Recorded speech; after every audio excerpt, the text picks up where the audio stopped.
Good morning, magandang umaga, may pungabak, kaya kung kumusta na po kayo? I hope and pray na patuloy na kumikilos at gumagawa ang Diyos sa inyong mga buhay at patuloy na kayo ay tumatalima sa kanyang mga panuntunan at kautusan. Patuloy kayong nagmamahal at nagpupuri sa Kanya. Ngayon po ay tatalakayin natin yung pitong I am Jesus, the seven I am of our Lord Jesus Christ. Part 1 muna po dahil ang tatalakayin natin ngayon yung tatlong I am niya. Ito po'y matatagpuan sa John chapter 6 verse 35. Puro po ito sa Gospel of John. Chapter 8, chapter 9, hanggang chapter 10. So sunod-sunod po yan hanggang matapos natin yung pito niyang sinabing I am. Pero bago po ang lahat, tayo muna po ay dumulog sa Diyos sa panalangin. Dakilang Diyos, sa aming Ama, pinupuri ka namin, pinapasalamatan ngayon pong umaga sa aming natapos na pagsamba sa pamagitan ng awit. Panginoon Diyos, ipinagtatagubilin po namin. We entrust to you, O God, your divine word. Speak to us, Holy Spirit, our teacher, our great teacher. Give us wisdom and knowledge. Open our hearts and minds so that we may hear the voice of our Lord Jesus. Thank you, God, for allowing us to meditate and listen to you. In Jesus' name we pray. Amen and amen. So the seven I am of Jesus, nung pong ipinahayag ng Diyos ang kanyang sarili kay Moses, ang sabi niya, I am who I am. At ito'y sabihin, sabi po niya, ito'y sabihin mo sa mga Israelita na I am who I am. Kasi po inaalam nila kung sino ang Diyos. So this name for God means that God is the existing one. So He had no beginning or end. He is the totality self-sufficient, and His existence is not dependent upon anyone or anything else, emphasizing His divinity and holiness. So, ang pagdedeklara po ng Panginoong Hesus ay yan ay naka-enumerate sa Gospel of John. Jesus showing us that not only is He God, but He is the God who meets all our needs. Sabi po sa John chapter 6 verse 35 sa NIV, then Jesus declared, I am the bread of life.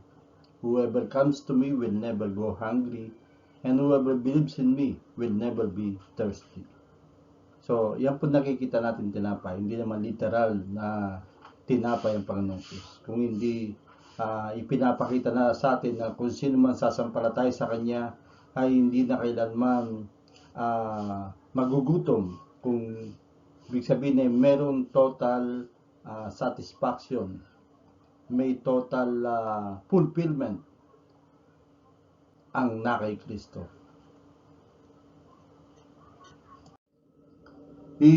Number one is the bread of life. Sabi ni Jesus, I am the bread of life. Whoever comes to me shall not hunger, and whoever believes in me shall never thirst. Hango po yan sa John chapter 6 verse 35 in ESV. Sabi naman po sa Tagalog, ako ang tinapay ng buhay, ang lumalapit sa akin na hindi na magugutom kailanman, at ang sumasampalataya sa akin na hindi na mahuhuhaw kailanman. So Jesus said this shortly after He had fed the 5,000, and the people wanted more free food, but Jesus did not want to keep filling their stomachs. He wanted them to see that physical food only satisfied hunger temporarily, but He was the one who could satisfy them spiritually. So, hindi lamang po nagbibigay ng physical na pagkain ng Panginoong Yesus, kundi yung eternal, which is spiritual food. One could satisfy them spiritually. He was saying He is the bread that provides life. Siya po yung tinapay na nagbibigay buhay. So manna satisfied the physical needs of the Israelites in the wilderness, but only for a while. Totoo nga naman po, bagamat ang manna ay galing sa Diyos, ngunit ito ay hindi nakapagbibigay sa kanila ng walang hanggang kabusugan. Christ satisfies our spiritual needs forever. Ang Panginoong Hesus lamang po ang pwedeng makasatisfy ng ating spiritual needs. Pwedeng makapagbigay sapat. Those who believe in Jesus have life. Isang buhay na masagana. The manna in the wilderness satisfies temporary hunger, and those who ate of it eventually died. Jesus provides the bread of life that leads to life everlasting. So, tandaan po natin, ang ipinahayag ng Panginoong Hesus, I am the bread of life. Ako ang tinapay ng buhay. Amen po. Bago winika o sinagot ng Panginoong Hesus ang mga alagad niya na nagtatanong sa kanya, ay ito muna ang nangyari. Sa Tagalog, John chapter 6 verse 28, kaya't siya'y tinanong nila, ano po dapat naming gawin upang aming matupad ang ipinapagawa ng Diyos?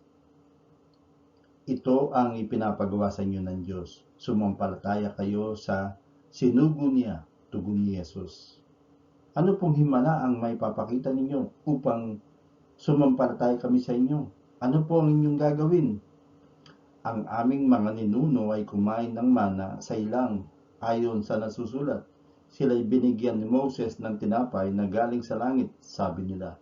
Sumagot si Jesus, pakatandaan ninyo, hindi si Moses ang nagbigay sa inyo ng tinapay na galing sa langit. Ang aking Ama ang nagbibigay sa inyo ng tinapay na galing sa langit. Dahil ang tinapay na galing sa Diyos ang bumaba mula sa langit at nagbibigay buhay sa sangkatauhan. Sumagot sila, Ginoo, bigyan po ninyo kami lagi ng tinapay na ito. Verse 35, ito po sinasabi sa Tagalog, sinabi ni Jesus, ako ang tinapay na nagbibigay buhay. Ako ang tinapay na nagbibigay buhay.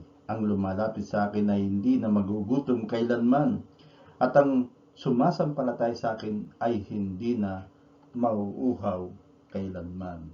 In English po, ang sabi po diyan, Jesus replied, I am the bread of life, tinapay ng buhay. Whoever comes to me, who will never be hungry again. Whoever believes in me will never be thirsty. Yung pong keyword, believe.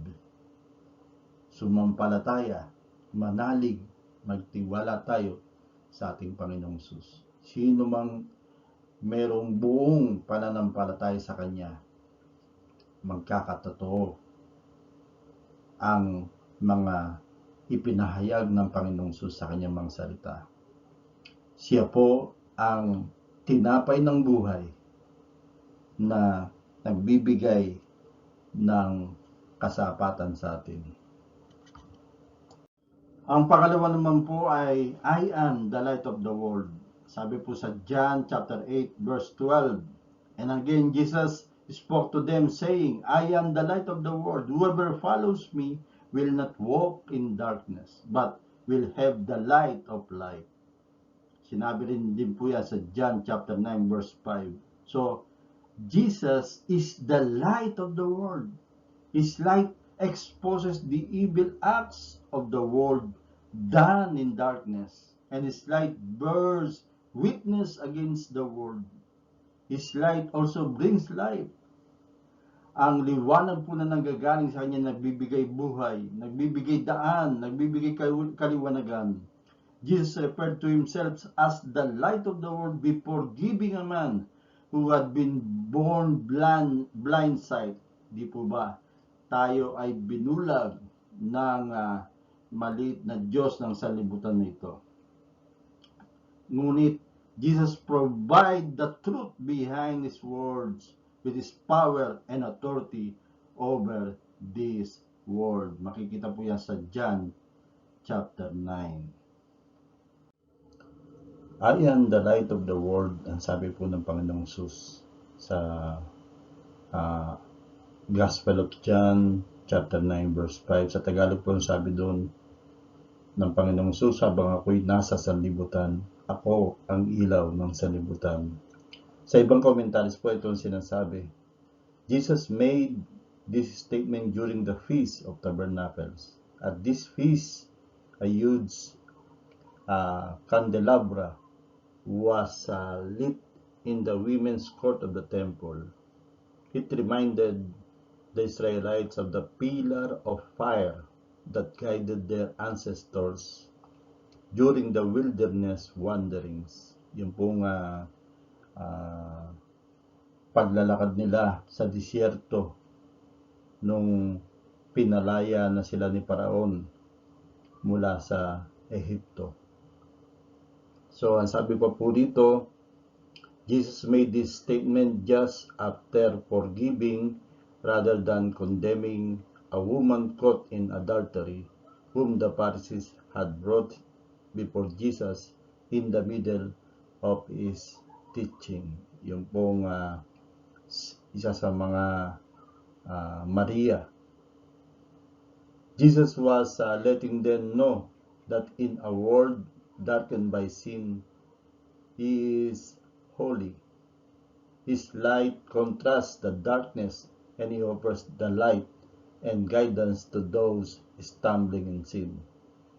So, nung sinabi po ng Panginoong Jesus, I am the light of the world, ito po'y nagbibigay sa atin ng liwanag upang malaman ang katotohanan mula sa salita ng Diyos.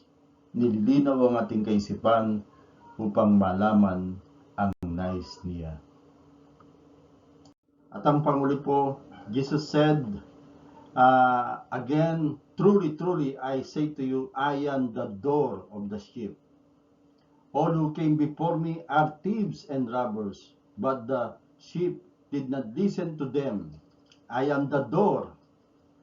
If anyone enters by me, he will be saved and will go in and out and find pasture.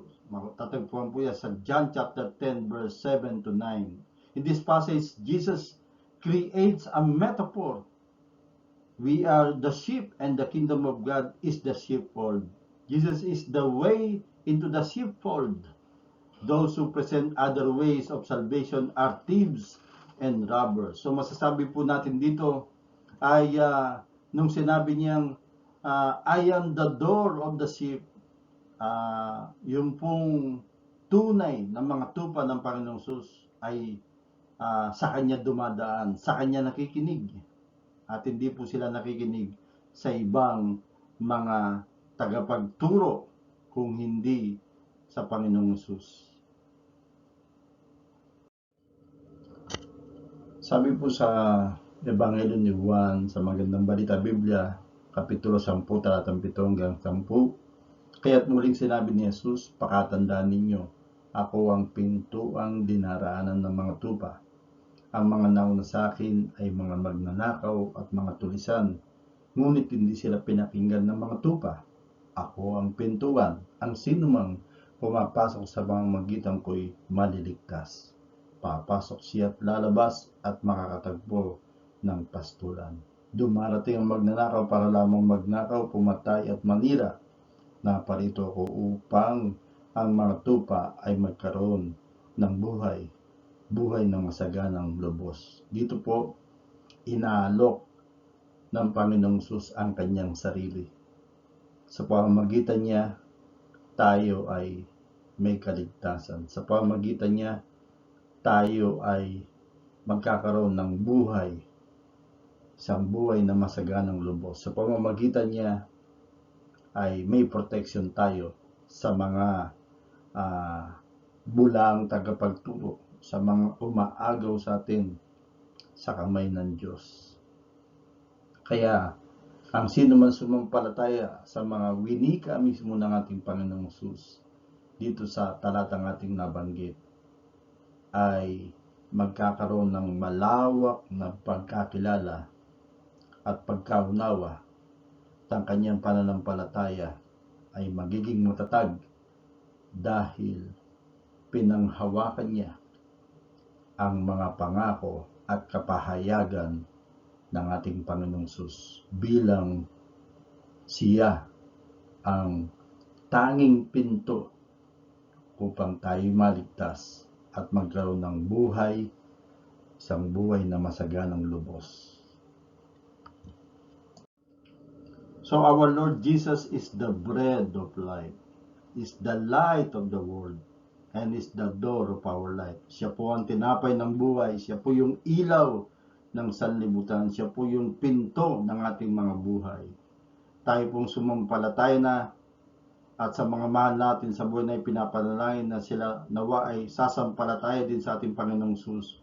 Ito po ang uri, kalidad ng ating pinapananampalatayanan. Siya po makapagbibigay sa atin ng kasapatan. So let us come to Him now in prayer. Lord God, O Lord Jesus, thank you. Thank you for your for loving us. Thank you. Dahil nagpakilala ka kung sino ka sa aming mga buhay. Ikaw po, Panginoong Hesus, ang tinapay ng buhay. Na kapag kami ay sumampalataya sa iyo, ay hindi na kami magugutom kailanman. Ikaw po ang ilaw ng sanlibutan. Kapag sumampalataya kami, malalaman po namin ang katotohanan. Maliliwanagan po ang aming buhay. Ikaw rin po ang pintuan ng aming buhay. Wala na pong iba. Hindi po kami makikinig sa mga nagpapanggap na mga sinasabing magnanakaw, sinasabing mapagkunwari. Ngunit makikinig din po kami sa inyong mga alagad na isinugo upang magpahayag ng mabuting balita patungkol po sa Panginoong Hesus. Tulungan mo po ang nanonood ngayon at nagiginig. Kung sila man po, Panginoong Diyos, naghahanap ng katotohanan, Panginoong Hesus, ipahayag mo po sa kanila.